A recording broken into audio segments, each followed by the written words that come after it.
Man labai dažnai užduoda klausimą, ar galima sudaryti horoskopą, jeigu nežinai gimimo laiko. Taip galima remtis vien gimimo data ir daryti numerologinę analizę, taip pat panaudoti vardą, pavardę ir tėvavardį, jeigu buvo įrašytas gimimo liudijime.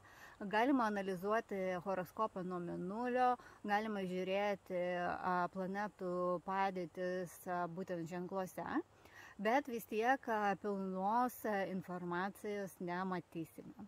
Bet yra puikiai išeitis kreiptis į ligoninę, kurioje gimėte, ir paprašyti išduoti pažymą apie gimimo laiką.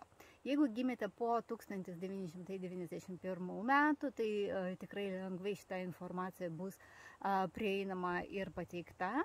Taip pat 80 metais, kas gimė, irgi gauna šitą informaciją. Taigi reikia kreiptis ir sužinoti, ar dar yra archyvose duomenys apie jūsų gimimo laiką. Ir tada, kada jūs gaunate pažymą, mes jau patikriname, ar tas laikas tikslus, patikriname horoskopą ir galima drąsiai su juo dirbti.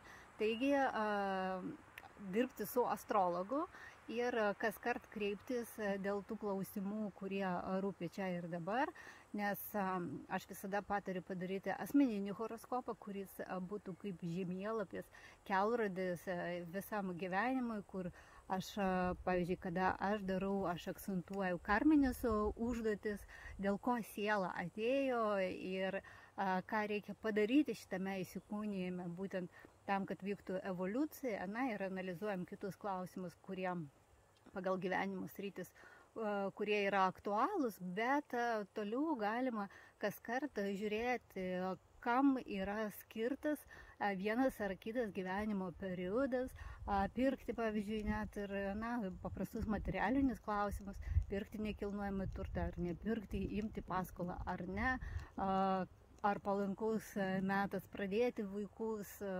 vestuvės rengti.